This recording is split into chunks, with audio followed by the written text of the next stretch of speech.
Welcome back to the channel. I'm RJ Ronquillo. If you're new here, thanks for joining me. So a while back, I made a video reacting to some of my old gigs, and if you haven't seen it, I'll put a link right up here.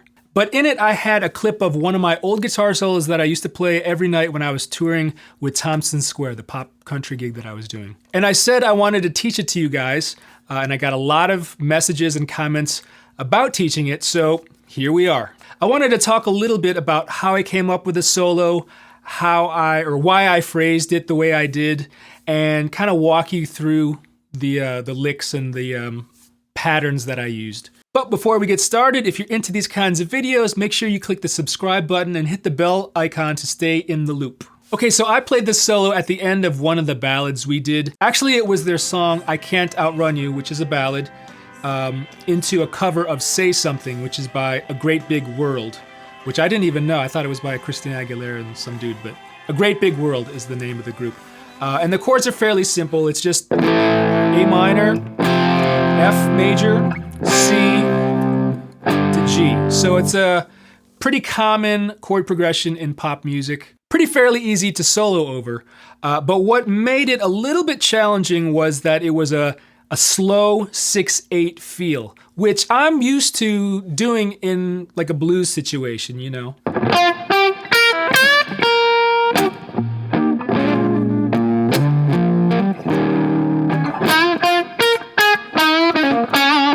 But in something like a melodic pop ballad, it was a little bit different than what I'm used to.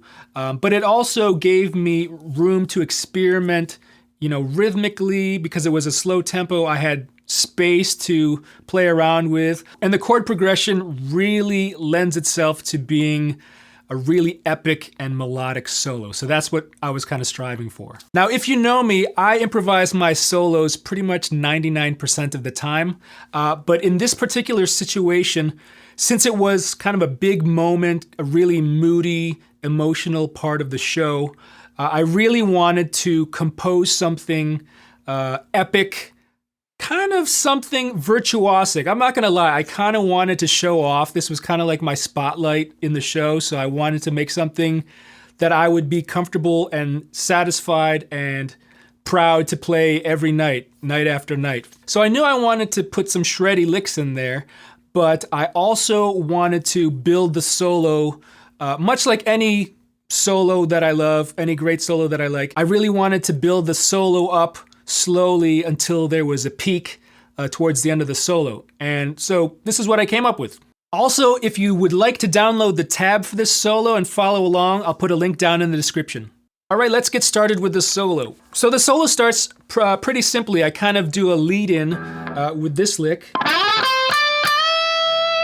So I'm sliding up to the A on the 3rd string, 14th fret. So I'm just kind of doing very pentatonic-y notes here. And we have this nice long bend to open up the solo. And one of the tips with that, since it's like pretty out in the open, you want to make sure your intonation on that note is spot on. So kind of practice that. Give it a little vibrato if you want. So that statement right there, that just kind of says, hey, I'm in the key of C major, A minor. And then this next lick that I do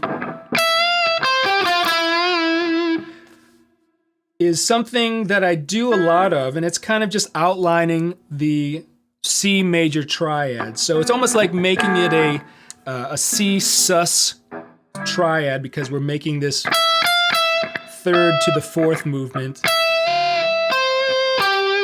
into the triad. So one thing to note about this phrase is I start it a little bit before the bar of C. So on that bend release is the downbeat of C. So 1. And I don't pick on that downbeat of C. I just release that bend.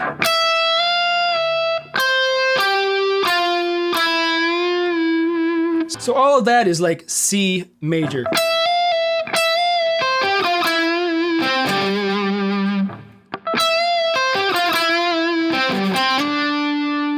And then right on the downbeat of the G chord, I hit this B note on the, what is that, the 9th fret of the D string, which is the major third of the G chord. And now you'll see me do this a lot in this solo, where I try to hit like the major third or the minor third of the chord, because to me, the third, the major third or the minor third really defines whether a chord is major or minor, right? So those are kind of my target notes a lot of times. Maybe you'll catch throughout the rest of the solo when I play a third on the downbeat of a chord change.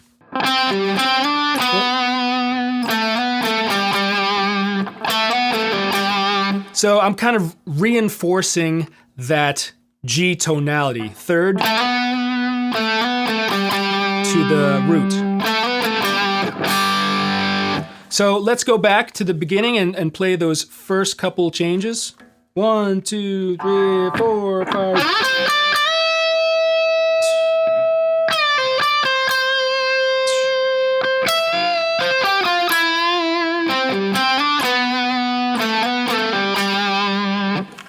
So that's the first 4 bars, nothing super crazy just yet. But starting on bar 6 is where it gets a little bit more fun.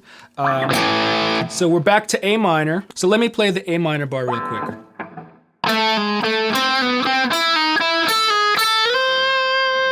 So if we break this down, I'm basically targeting these notes of the A minor chord.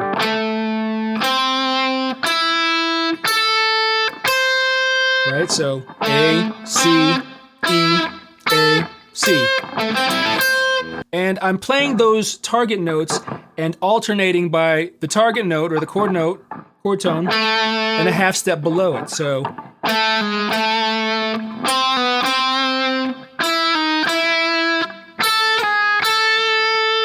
and then a slide.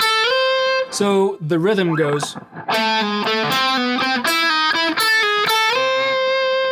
Right? And then we're on the F chord.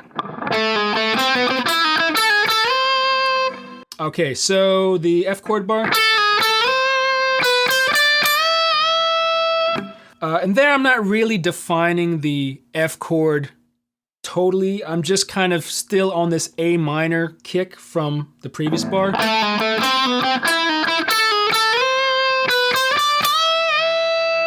Just kind of a double bend there. And then we're on the C major bar, which is kind of the home base, the tonic, right? This is my country lick in the solo. So I'll play the lick real quick. It goes like this.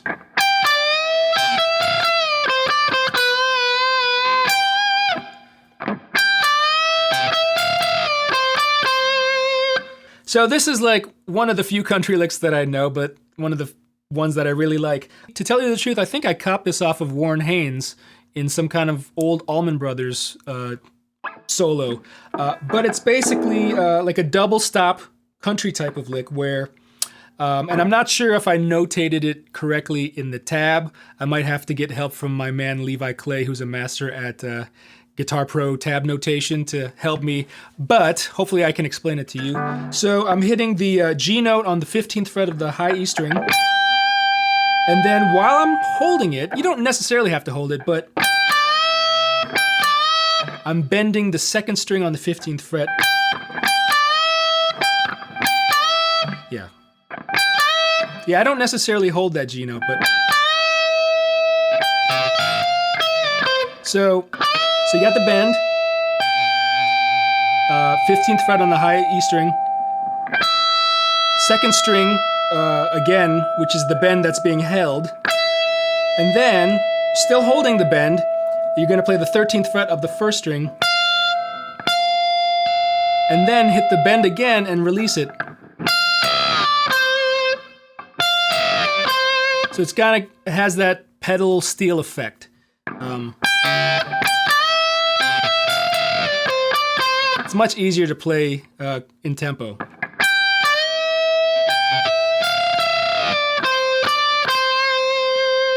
So that's just like, hey, I am C major, hear me roar.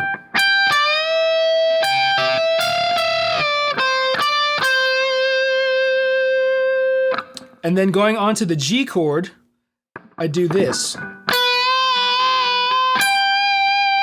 So like I said, here we are on the G chord, and I'm hitting the major third of that chord, and I'm kind of doing this major third to fourth bend shake thing. Let's call it a rhythmic bend.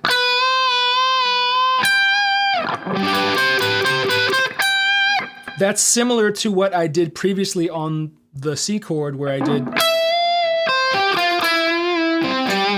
I'm really into these sus chord shapes.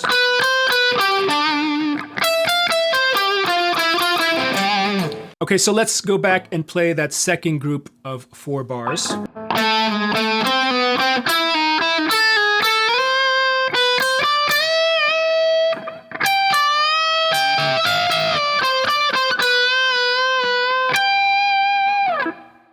Okay, moving on. This is where the first shreddy part happens. And essentially this is just like an arpeggio pattern that's repeated over all 4 chords, A minor, F, C, G. Okay, so I will play the first bar of A minor slow.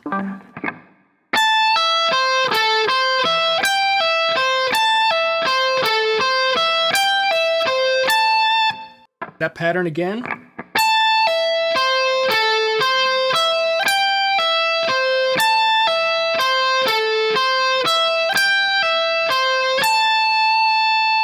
This pattern is probably the more challenging part of this solo, and it's something that you might want to spend extra time on.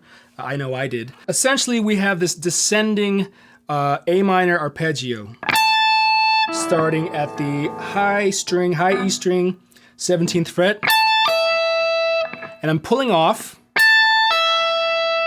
and then 13 on the second string, 14 on the third string. So that's our A minor arpeggio. Now on the ascending part, I hit this, you could think of it as like an A minor 7 section or a C triad, but because it's a 6/8 feel, it gets me back to the top of that pattern. 1, 1. So what my right hand is doing, and I had to kind of analyze it because I didn't realize how I was picking it. So I do a downstroke to a pull-off, 17/12, upstroke on 13, and then I do a downstroke on 14/13. So, and then I actually do an upstroke on the high E string, and then a downstroke pull off, 15/12/13.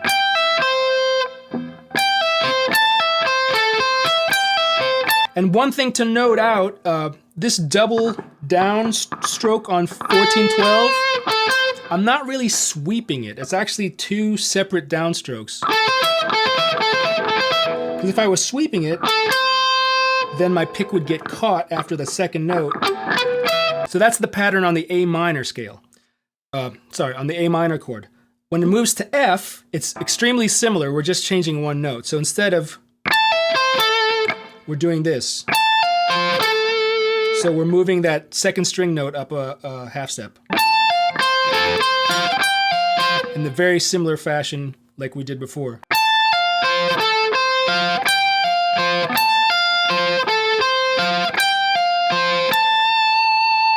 Now when we moved down to the C chord,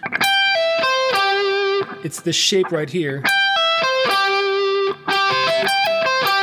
Same right hand picking pattern as well.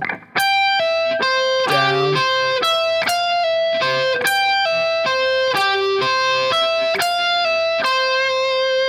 Now we stop that pattern when we hit the G chord, and it's a mixture of descending and ascending stuff.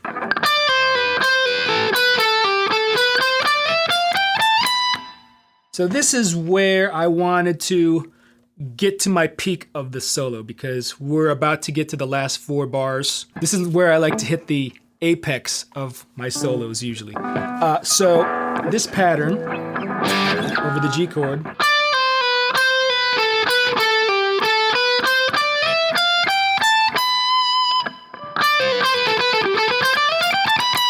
So this is basically an A minor scale figure. The tricky part is this position shift.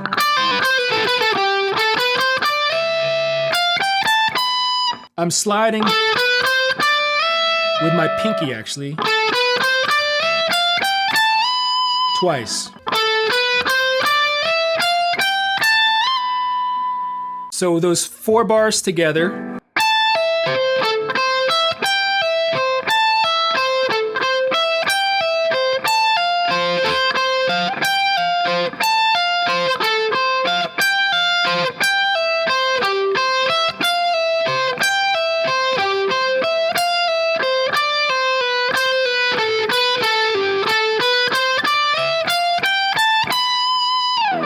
Moving on to the last 4 of the solo. So we're coming out of here.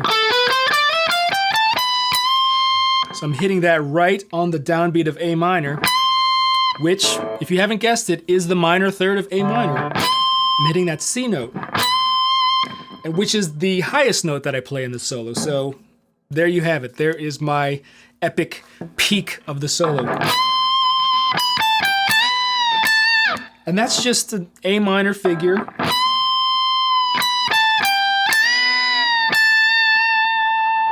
And then when we go to the F chord, I play this very Lydian sounding, kind of descending arpeggio figure.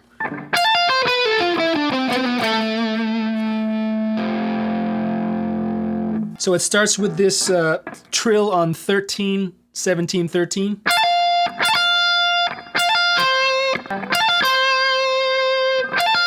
And then I pull off on 16, 14. And 15, 14.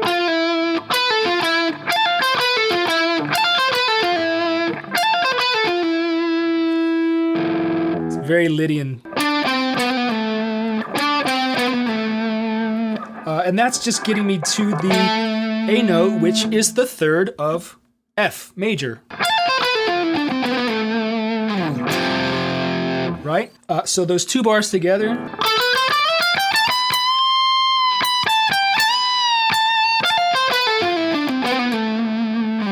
And we end the solo with a huge 2-bar, 30-second note alternate picking lick, which is kind of using 3 notes per string. And it starts with a pattern, and the pattern goes like this.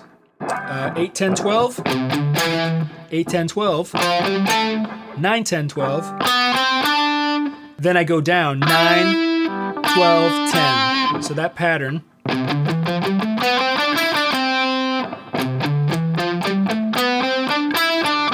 So I'm going up 3 strings, and then I kind of touch the 4th string, and then go back down. And I start that exact same pattern going up again. So 9, 10, 12, 9, 10, 12, 10, 12, 13. Hit the 10 and go back down. So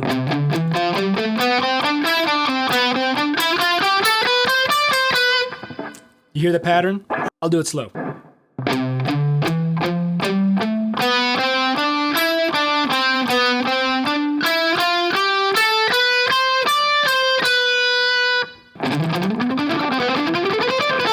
So after we get to the end of that bar,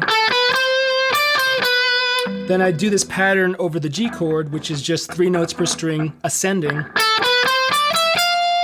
and then position shift again, and that's my ending note, which is the third of the G chord. All right?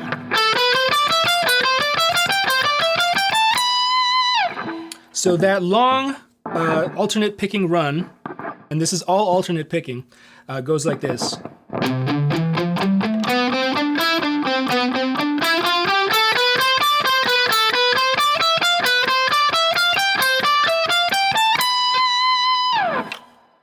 End of the solo.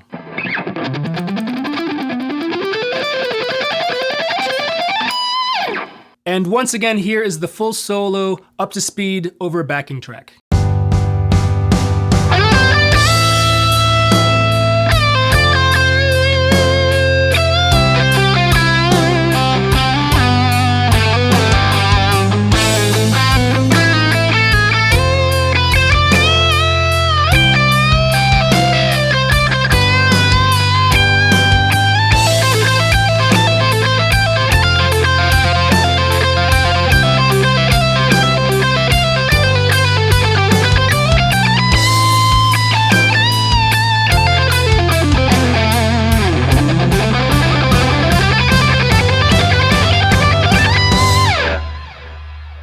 Right guys, if you enjoyed this lesson video, click that thumbs up, leave me a comment down below. Be sure to share it with your friends, family, someone that goes to the NAMM show in just body paint. I think NAMM is really tribal. And if you'd like to see more guitar lesson videos, gear demos, and other fun guitar related stuff, click that subscribe button.